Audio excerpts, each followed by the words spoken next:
परमात्मा ने मुझे जगत गुरु बनाया, इसलिए उन्होंने परमात्मा दर्शन का वह सूत्र प्रदान किया जो संसार में किसी को नहीं दिया। उन्होंने मुझे अधिकार दिया कि तुम सुनिश्चित कर लेना, संसार का भला जिसमें हो तुम सुनिश्चित कर लेना। मैंने परमात्मा दर्शन का यह सूत्र संसार में बांट दिया और उस परमानंद को जो मैंने अनुभूत किया मैंने सबको बताया।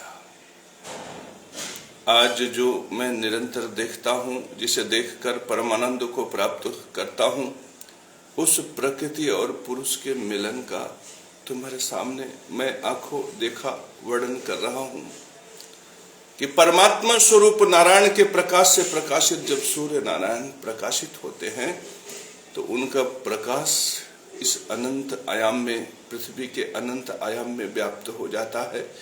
वह परमात्मा नारायण स्वरूप में सबके लिए दृश्य है और ये प्रकृति, पृथ्वी, वायु, जल से युक्त यह पृथ्वी उस परम प्रकाश का आलिंगन प्राप्त करके यह प्रकृति जब पुरुष से मिलती है तो सृजनात्मक हो जाती है। उस प्रेम आनंद के पल पल को जब तुम महसूस करोगे तो तुम्हारे जीवन में जो क्रांति घटित होगी वो अद्भुत होगी। वह सृजनात्मक पल जब धरा स्वरूपा माता महालक्ष्मी स्वरूपा यह प्रकृति पुरुष से आलिंगन करती है तो निर्माण शुरू होता है और उसी निर्माण से आप प्रकट होते हो। कल उपासी का लड़का प्रकट होता है, केशव महाराज प्रकट होता है। ऐसे परमात्मा स्वरूप दर्शन को मैं प्रणाम करता हूं। सूरज की सुनहरी किरणें जो परमात्मा स्वरूप अनंत आयाम में व्याप्त हैं, जब इस धरा पर पड़ती हैं तो ये धरणी, ये धरती, ये माता उसे आलिंगन करती है। प्रकृति पुरुष का यह जब मिलन होता है तो ये हरियाली, ये प्रकृति की हरियाली जो पृथ्वी स्वरूप है, प्रकाश के कण जब उस पर पड़ते हैं तो जो पृथ्वी के कण होते हैं, जो मैग्नीशियम, जो आयरन के रूप में उस हरियाली में पड़े रहते हैं, वह सूरज के प्रकाश को ग्रहण करके प्रफुल्लित हो जाते हैं। सबसे पहले प्रकाश को पृथ्वी तत्व ही ग्रहण करता है।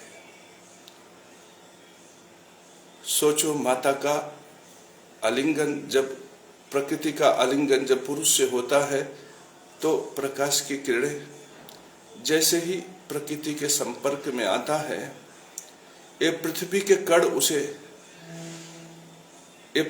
कण उसे स्वीकार करते हैं और विविध प्रकार की ऊर्जा से युक्त हो जाते हैं। उस ऊर्जा का प्रभाव ऐसा होता है कि जल के कण टूटने लगते हैं। प्रेम में मगन होके जल के कण टूटने लगते हैं और उस जल के कण के टूटने से शुद्ध हवा प्रकट होती है। जल से शुद्ध हवा प्रकट होती है जो वायुमंडल में व्याप्त हो जाती है और जो हाइड्रोजन प्रकट होता है, उस प्रकाश की क्रिया से जो हाइड्रोजन प्रकट होता है वह प्रकृति के कार्बन डाइऑक्साइड अशुद्ध हवा से क्रिया करके जिस हवा के लिए मैंने पहले ही बताया है कि राहु उसका प्रतिनिधित्व करता है, उससे क्रिया करके ग्लूकोज के, मोनोसेकेराइड्स के, डाइसेकेराइड्स के, पॉलीसेकेराइड्स के, प्रोटीन्स के, अमीनो एसिड्स के कण बनाना शुरू कर देते। यहीं से सृजन शुरू हो जाता है। यही प्रेम की पराकाष्ठा है, यही जनन है, यही आलिंगन है, यही मिलन है। इस मिलन में निर्माण है। हमारे लिए पोषणीय हवा है,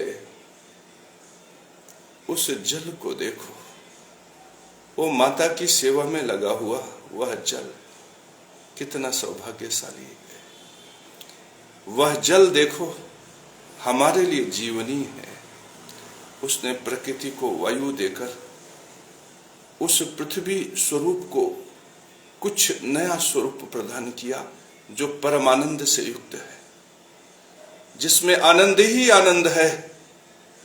वह अशुद्ध वायु से क्रिया करके प्रोटीन, फैट, कार्बोहाइड्रेट इस प्रकार का सृजनात्मक होते हुए, साथ में सृजनात्मक होते हुए परमानंद को यहां पर भोगने वाला नारायण, भोगने वाली माता महालक्ष्मी, यह प्रकृति पुरुष का आलिंगन सृजन को जन्म दे रहा है।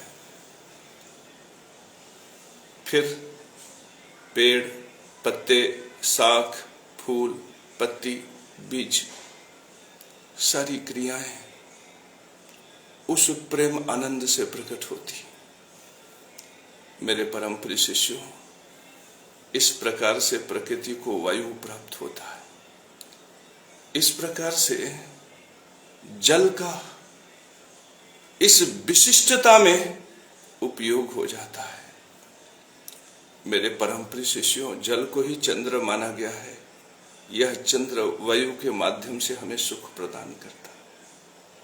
यह चंद्र हमारे अंदर भाव पैदा करता है, प्रेम पैदा करता है। प्रेम का अनुराग जब सबसे पहले प्रकट हुआ तो चंद्रमा सामने आया। मेरे परम प्रिय शिष्यों, यही चंद्रमा का जल शरीर के अंदर शुक्र का रस बन के प्रकट होता है, लेकिन प्रेम के अनुराग को यही ग्रहण करता है और यही हमारे लिए वायु की व्यवस्था करता है। इसीलिए सुखद है, सुख कारक है। मेरे परम प्रिय शिष्यों, इस प्रकार से ये फल, फूल, ये शाख, ये जो प्रकृति और पुरुष के मिलन से प्रकट होता है, यह हमारे लिए जीवनी हो जाता है। मेरे परम प्रिय शिष्यों, जब हम सांस प्रश्वास ग्रहण करते हैं, जब हम मृत्यु को प्राप्त होते हैं, जब ये लता, ये वनस्पतियां नष्ट होती हैं, तो पृथ्वी पर सड़ने से, गलने से जो पृथ्वी का अंश प्राप्त होता है, वह अशुद्ध रस, जिसका प्रतिनिधित्व स्वयं केतु ग्रह करता है, और वह अशुद्ध वायु, जिसका प्रतिनिधित्व स्वयं राहु करता है, उन सब का उपभोग हो जाता है और परमात्मा का आशीर्वाद प्राप्त करके वही शुद्ध हो जाते हैं।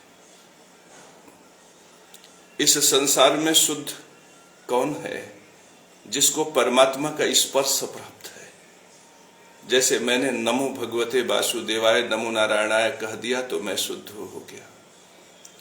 उसी तरह से मेरे परम प्रिय शिष्यों, जब परमात्मा का स्पर्श धरा का हुआ तो धरती पवित्र हो गई। जब परमात्मा का स्पर्श जल में हुआ तो जल पवित्र होकर वायु प्रकट किया। मेरे परम प्रिय शिष्यों, जीव जंतुओं को, वनस्पतियों को सड़ने से जो हवा मिली थी, वह भी परमात्मा के प्रकाश का स्पर्श पाकर मेरे परम प्रिय शिष्यों प्रोटीन में बदल गया। वह भी परमात्मा के प्रकाश के स्पर्श को पाकर फैट, कार्बोहाइड्रेट, अमीनो एसिड और विविध प्रकार के ग्लिसराइड्स में बदल गया। मेरे परम प्रिय शिष्यों, कितना अद्भुत है परमात्मा के प्रकाश का स्पर्श। तुम इसे महसूस करो। वो परमात्मा तत्व के, परमात्मा प्रकाश के स्पर्श की अनुभूति तुम अपने अंदर जैसे ही ग्रहण करोगे, तुम परम प्रकाश से प्रकाशित हो जाओगे। और यह प्रकाश इतना अद्भुत होगा कि तुम्हारे जीवन में अमृत घोल देगा, तुम्हारी आयु को कई गुना बढ़ा देगा। मेरे परम प्रिय शिष्यों, उस परम आनंद को महसूस करो जो प्रकृति और पुरुष के मिलने से परमात्मा को अनुभूति हो रही है। उस परम आनंद को जब तुम महसूस कर लोगे तो क्या तुम बरगद के वृक्ष को काट पाओगे? क्या तुम पीपल के वृक्ष को काट पाओगे? क्या तुम प्रकृति को उजाड़ पाओगे? सोचो, वहां प्रेम प्रकट हो रहा है, वहां काम सृजनात्मक हो जा रहा है। उनकी काम वासना से जो वायु प्रकट हो रहा है वो हमारे लिए जीवनी हो जा रहा है। जो बीज प्रकट हो रहा है वो हमारे लिए पोषणी हो जा रहा है।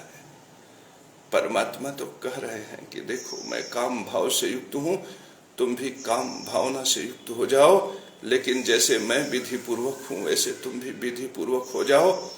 यह काम सबके लिए है, यह प्रेम सबके लिए है, यह भाव सबके लिए है। लेकिन जैसे ही तुम विधि पूर्वक का परित्याग करोगे, मैं तुम्हारा सर्वनाश कर दूंगा। ये ऊसर जमीन, ये बंजर धरती, इसे ध्यान से देखो। ये ऊसर जमीन, ये बंजर धरती, इसे ध्यान से देखो। सृजनात्मक नहीं है। परमात्मा का परम प्रकाश जब इस धरा से पड़ता है तो आग उगलता है, आग उगलता है। यह क्रोध की पराकाष्ठा है। तुम इस ऊसर, इस बंजर जमीन को नष्ट करो, यहाँ पे फल फूल पैदा हो, इसकी व्यवस्था करो और परमात्मा के कोप से बच जाओ। मेरे परम प्रिय शिष्यों, ऊसर जमीन और बंजर धरती को कभी स्वीकार मत करो, क्योंकि यह विनाश को, विघटन को, समाज में व्यतिक्रम को जन्म देता है। एक पितामह भीष्म ने काम के लिए कठोर शब्दों का प्रयोग किया, परमात्मा को अच्छा नहीं लगा, महाभारत घटित हो गया। मेरे परम प्रिय शिष्यों, काम का सेवन करो लेकिन विधि पूर्वक। आज तक किसी महात्मा ने, किसी गुरु, किसी जगत गुरु ने नहीं कहा कि काम का सेवन करो। सब ने कहा काम छोड़ दो। मैं ऐसा जगत गुरु हूं जो परमात्मा का सूत्र लेकर आया हूं। मैं कहता हूं कि काम के साथ परम आनंद को प्राप्त करो, लेकिन याद रखना विधि पूर्वक हो। इस संसार में सबसे महत्वपूर्ण शब्द अगर कोई है तो वह विधि पूर्वक है।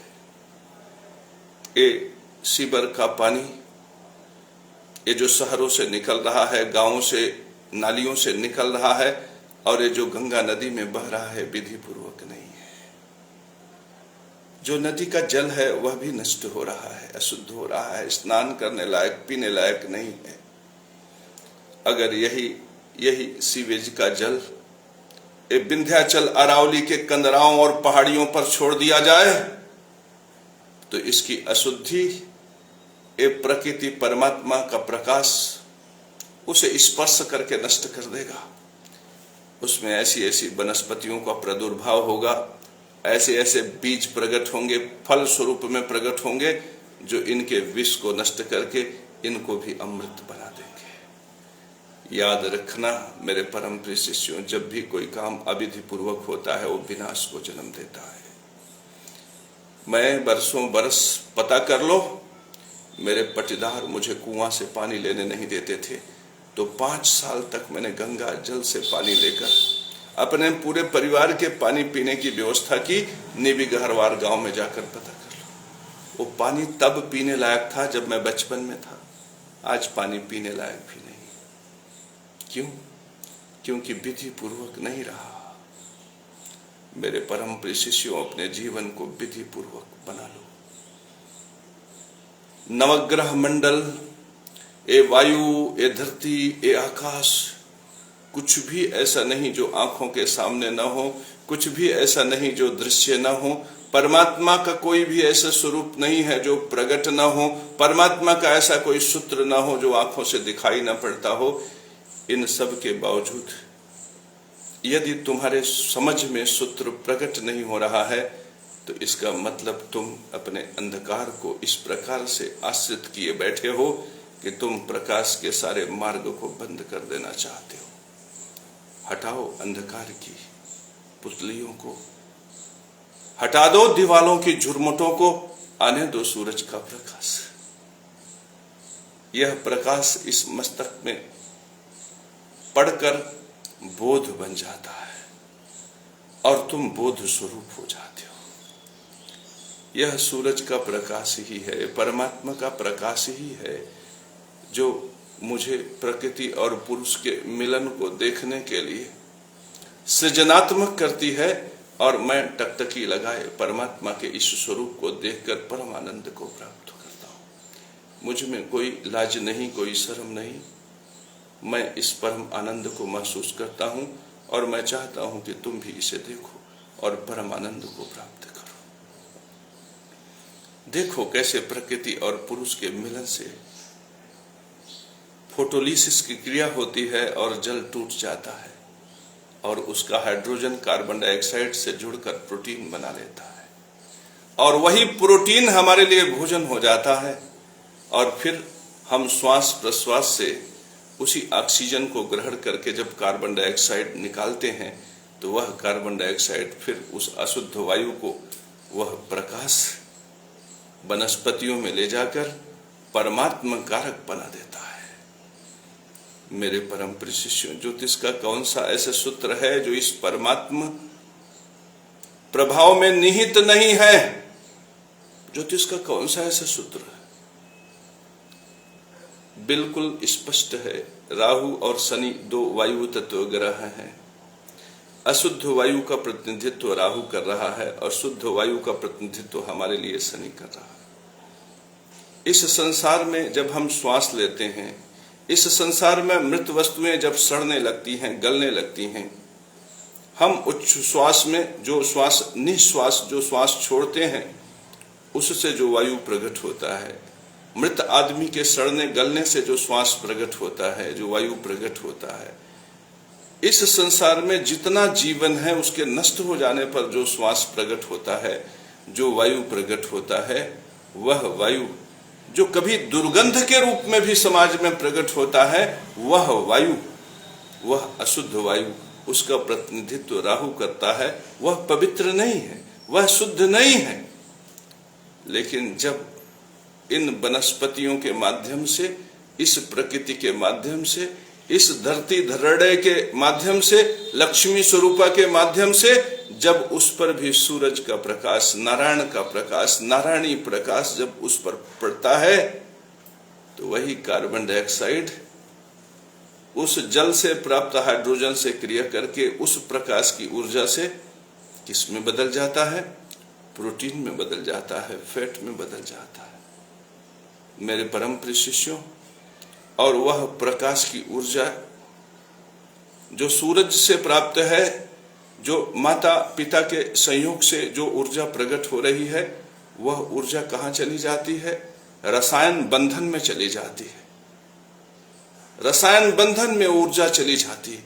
वही ऊर्जा अग्नि के रूप में प्रकट होती है। जब लकड़ी के बड़े बड़े लठ आप जलाते हो ना, तो जब वो जलाते हो तो वो जो रसायन बंधन है, जब वो टूटता है, ऑक्सीजन से क्रिया करके, वायु से क्रिया करके जब वो टूटता है, तो अग्नि प्रकट होती है, ऊर्जा प्रकट होती है। अग्नि दो है, एक सूर्य से प्रकट है और एक उन लकड़ियों से प्रकट है। यद्यपि इस ऊर्जा का स्रोत भी सूर्य ही है, लेकिन इस अग्नि का प्रतिनिधित्व ग्रहों में मंगल करता है। मेरे परम प्रिय शिष्यों, स्वरूप तो सर्वत्र नारायण का, सब जगह नारायण ही है, लेकिन यह अग्नि जो दूसरी अग्नि प्रकट हुई, यह मंगल है। तो मंगल वह अग्नि है जो कोशिकाओं से कोशिकाओं को जोड़ता है, जो तत्वों से तत्व को जोड़ता है, जो कार्बन को हाइड्रोजन से जोड़ता है, हाइड्रोजन को ऑक्सीजन से जोड़ता है। यह मंगल की अग्नि है। मेरे परम प्रिय शिष्यों, भोज्य में यह मंगल की अग्नि शरीर को ऊर्जा प्रदान करती है। प्रकृति में यह मंगल की अग्नि ईंट से ईंट को जोड़कर महल को खड़ा करती है। शरीर में यह मंगल की अग्नि पराक्रम को जन्म देता है। मेरे परम प्रिय शिष्यों, वोट से वोट को जोड़ने वाली यह अग्नि किसी राजनेता के पराक्रम और परम प्रभाव को प्रकट करती है। यह राजा के पराक्रम को प्रकट करती है। यह सिकंदर महान की योग्यता को प्रकट करती है। यह अग्नि जो सूर्य से ही प्रकट है, लेकिन आज वह सूर्य पुत्र के रूप में है। मंगल को परमात्मा का पुत्र कहा गया है। पुराण भी कहता है कि भगवान शंकर का वीर्य स्खलित हुआ और उसके तेज को कोई धारण नहीं कर पाया तो माता धरती ने धारण किया और उससे भौमासुर प्रकट हुआ।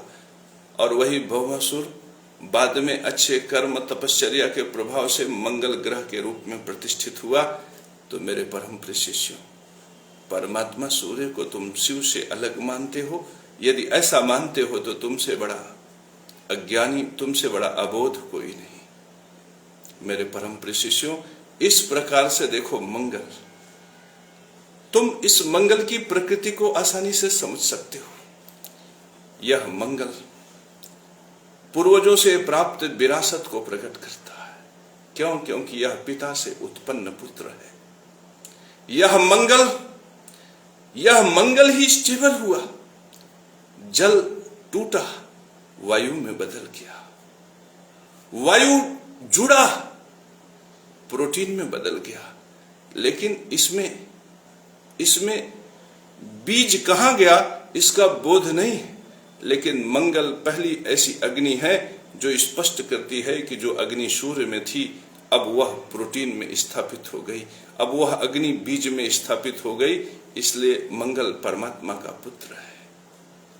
मेरे परम प्रिय शिष्यों, इस प्रकार से मंगल को काल पुरुष की कुंडली में शरीर का और आयु के घर का स्वामी माना गया है। ये मंगल पराक्रम है मेरे परम प्रिय शिष्यों। इस पराक्रम के नष्ट होने पर शरीर सहज में नष्ट हो जाता है, आयु नष्ट हो जाती है, मृत्यु को प्राणी प्राप्त होता है और फिर सड़ने गलने लगता है। तो उसी से वायु निकलता है, वह अशुद्ध रहता है। और उसका चक्रीकरण कैसे परमात्मा करते हैं मैंने तो बता दिया आपको। मेरे परम प्रिय शिष्यों, इन्हीं के लिए विज्ञान में न जाने कितनी खोजें हुई। फोटोलिसिस में वायु जल से प्रकट होता है, CO2 से नहीं प्रकट होता। इसके लिए न जाने कितने रिसर्च हुए। लेकिन यदि कोई व्यक्ति ध्यान से देख लिया होता, परमात्मा दृष्टि से देख लिया होता, ज्योतिष की दृष्टि से देख लिया होता, तो न जाने कब यह सूत्र प्रकट हो गया होता। मेरे परम प्रिय शिष्यों, इस प्रकार से सूत्र को जोड़कर तुम देखो तो तुम्हें मंगल की प्रकृति पता चल जाएगी, तुम्हें शुक्र की प्रकृति पता चल जाएगी, तुम्हें बुध की प्रकृति पता चल जाएगी और आसानी से तुम ग्रह की प्रकृति भी समझ लोगे, तुम वायु की भूमिका को भी समझ लोगे, तुम जल की भूमिका को भी समझ लोगे। सोचो, जो वायु तुम ग्रहण करते हो वह तुम्हें जल से प्राप्त है। जल प्रेम को प्रकट कर रहा है, सुख को प्रकट कर रहा है, परमानंद को प्रकट कर रहा है। जल जीवनीय है। यह जल चंद्र को दर्शाता है और यह चंद्र इस धरा को ऐसे ही नहीं मिला, इसमें अंतरिक्ष की बहुत बड़ी भूमिका है। जब सूरज का प्रकाश अंतरिक्ष में व्याप्त हुआ तो उस परम प्रकाश के तेज से ये समुद्र का जल परमात्मा आलिंगन के लिए आकाश में पहुंच गया और जब वहां से धरती पर पड़ा तो धरती के रोम छिद्रों में समाहित हो गया, धरती भी गदगद हो गई। सोचो, ये परम आनंद का विषय है। और वही जब इन वनस्पतियों के जड़ों से होकर वनस्पति के शरीर में प्रवेश किया तो रस हो गया। यह रस ही शुक्र है। सोचो, इसी रस में परम आनंद है। यह जैसे ही रस प्रकट हुआ, इसमें सूर्य के प्रकाश के प्रति आलिंगन का जो भाव, पुरुष के प्रति आलिंगन का भाव प्रबल हो गया और जैसे ही आलिंगन हुआ वैसे ही अशुद्ध वायु शुद्ध हो गया, प्रकृति में शुद्ध हवा बहने लगी, प्रेमानंद का भाव प्रकट हुआ, चिड़िया चहक उठी, बादल गरज गए, बरसात होने लगी और चारों तरफ आनंद आनंद छा गया। लेकिन जब आतताइयों ने वृक्ष काटे, जब राक्षसों ने प्रकृति को उजाड़ा, धरती बंजर हुई, ये परमात्मा, ये पुरुष, इन्होंने महान क्रोध प्रकट किया और पारा 50 के ऊपर चला गया। ये जो 50 के ऊपर पारा है, परमात्मा का क्रोध है, उनका क्या हश्र करेंगे जिन्होंने वृक्ष काटे हैं। मुझे बहुत दया आती है, बड़ी दया आती है उन पर। मैं उनको देखकर दुखी हुआ जा रहा हूं। मैं जगत गुरु बहुत कष्ट में हूं, पीड़ा में हूं, दुख में हूं, सिर्फ यह सोचकर कि परमात्मा उनका क्या अंजाम करेंगे जिन्होंने वृक्ष काट दिया, जिन्होंने प्रेमानंद के सुखद पल को नष्ट करने का प्रयास किया। परमात्मा उसको कितना कठोर दंड देंगे। हे परमात्मन, इनको भी दया दृष्टि से देखना और इनकी बुद्धि को सुधार कर वृक्षारोपण में इनको भी लगा देना। परमात्मा, इनको माफ कर देना। सोचो, जिनकी वजह से धरती बंजर हुई, पहाड़ खाली हो गए। ये जो विंध्याचल अरावली की पहाड़ियां थी, इसमें जीव जंतु, वनस्पतियां, वृक्ष, लताएं दिखाई पड़ती थी आज के 20 साल पहले, ये जिनकी वजह से बंजर हो गया। परमात्मा उनको कितना भीषण दंड देंगे, कैसे कैसे रोग देंगे परमात्मा उनको। उनका जीवन कितना अशांत हो जाएगा। और उन भ्रष्टाचारियों को परमात्मा कितना कठोर दंड देंगे जिनकी वजह से यह सब कुछ हुआ। मेरे परम प्रिय शिष्यों, ये बंजर जमीन जो आज आग उगल रही है, इनके लिए जो जिम्मेदार हैं, तुम इनका समर्थन मत करना। तुम इनका समर्थन मत करना, नहीं तो तुम्हारा जीवन भी सर्वनाश को प्राप्त होगा। तुम्हारा जीवन दुखों से और कंटकाओं से भर जाएगा, क्योंकि परमात्मा का क्रोध बड़ा प्रचंड होता है। और परमात्मा की एक बहुत बड़ी विशेषता है कि वो विधि पूर्वक का परित्याग नहीं करते। वह ऐसा नहीं है कि तुम पेशकार को पेशी दोगे और तुम्हें तारीख मिल जाएगा। वो विधि पूर्वक का परित्याग नहीं करते। तुमने वृक्ष उजाड़ा है, वो तुम्हारे रोम छिद्रों को उजाड़ देंगे। तुमने पीपल के पेड़ काटे हैं, वो तुम्हारे पुत्रों को उजाड़ देंगे। उनका क्रोध बड़ा ही भयंकर है। मैं जगत गुरु निरंतर उनसे प्रार्थना करता हूं कि क्षमा कर दो इन प्राणियों को, क्षमा कर दो इन भ्रष्टाचारियों को, क्षमा कर दो इन अत्याचारियों को, क्षमा कर दो इन चांडालों को।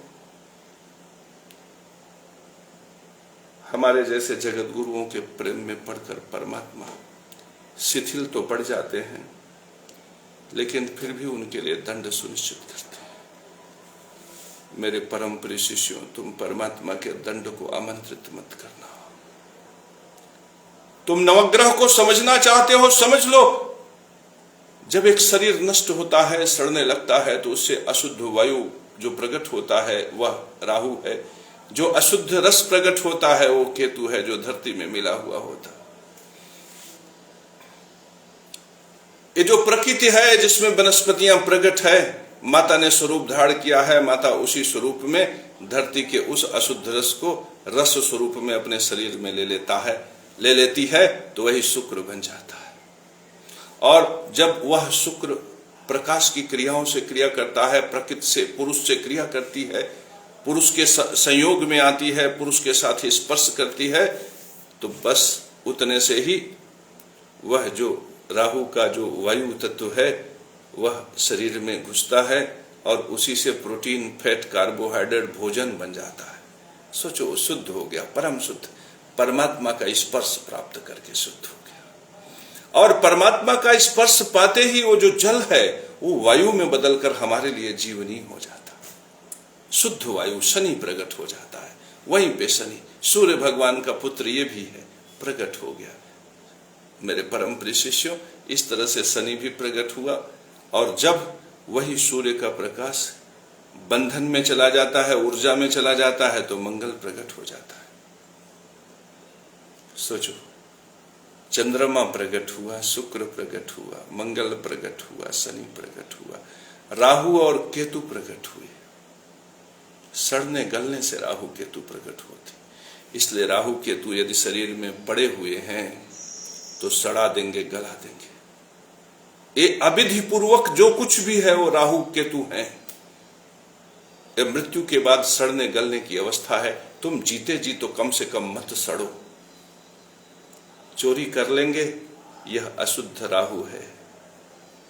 घर छीन लेंगे किसी का, यह अशुद्ध राहु है। और रजिस्ट्रार जिसने हमारा जमीन छीन लिया राजधर्म का दुरुपयोग करके, वो अशुद्ध राहु है। सोचो, उसके शरीर से कितनी बदबू आएगी, वो कितना सड़ेगा। और जहां राहु प्रकट है वहीं केतु भी प्रकट होगा, उसके शरीर में कितने अशुद्ध रस प्रकट होंगे। कैसी पूरा का पूरा माहौल उसने खराब कर दिया, देश का, राष्ट्र का, सौराष्ट्र का माहौल खराब कर दिया। सड़ रहा है वो, जीते जी सड़ रहा है। ऐसे सड़ते हुए प्राणियों को तुम दूर से प्रणाम कर लेना और समाज में इस प्रकार के सड़न को आगे बढ़ने देना मेरे परम प्रिय शिष्य। ये सड़े हुए लोग और ऐसे सड़े हुए लोगों का प्रतिनिधित्व करने वाले वे सड़े हुए लोग जो बीफ कंपनी से चंदा लेने के बाद यह कहने का प्रयास करते हैं कि ये गो मांस का चंदा नहीं है, भैंस के मांस का चंदा है, ये बैल के मांस का चंदा नहीं है, भैंसा के मांस का चंदा है।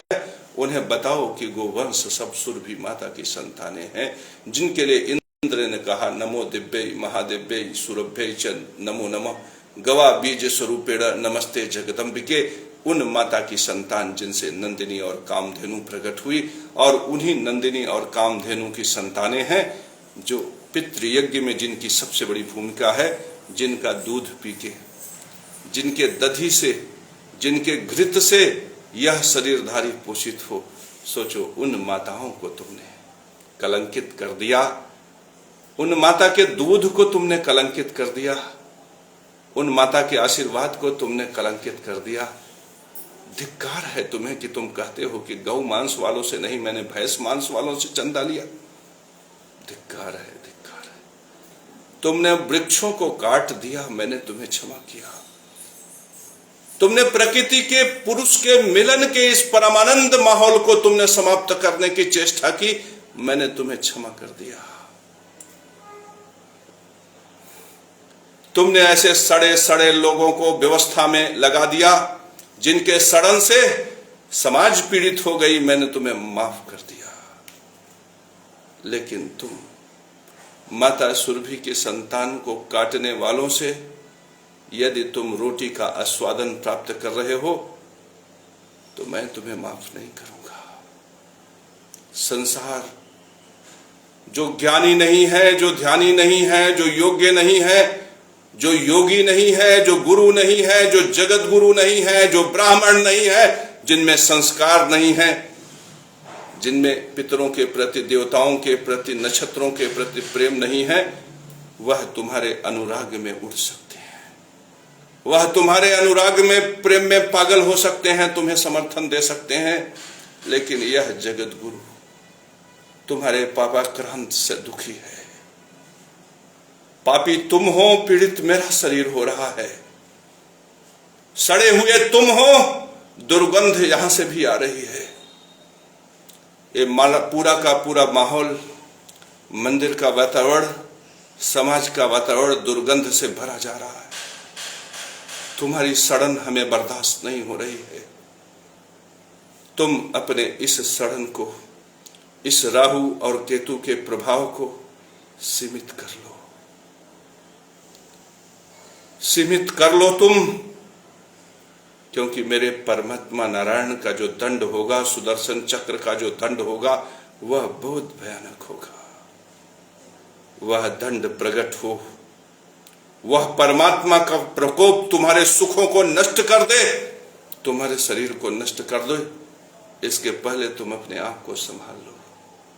मैं तुम्हारा भी शुभ चिंतक हूं। मैं नहीं चाहता कि तुम सड़ो, मैं नहीं चाहता कि तुम्हारा गलन, तुम्हारे अंदर की दुर्गंध समाज को व्यथित कर दे।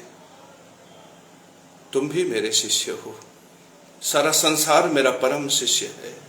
मैं तुम सबके कल्याण की कामना करते हुए तुमसे आग्रह कर रहा हूं कि तुम पाप के इस मार्ग का परित्याग कर दो।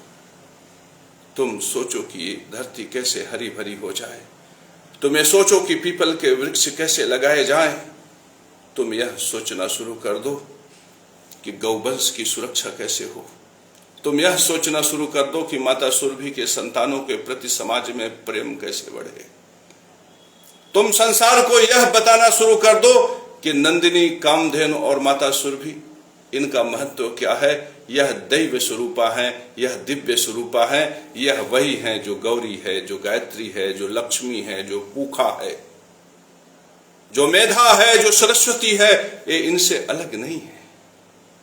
तुम इन देवियों का अपमान करके, ये प्रकृति पुरुष नारायण का अपमान करके, सूर्य का अपमान करके, प्रकृति के अपमान करके तुम बहुत दिन तक सुखी नहीं रह सकते।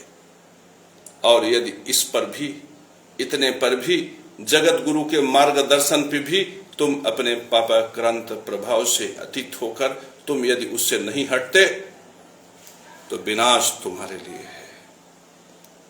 ये विराट क्षुद्रवत हो जाएगा, ये जो साम्राज्य है ये ऐसे नष्ट हो जाएगा कि तुम आंखों के सामने अपने लिए, अपने शरीर के लिए, अपनी आंखों के लिए, अपने दांतों के लिए परमात्मा से कराहते नजर आओगे।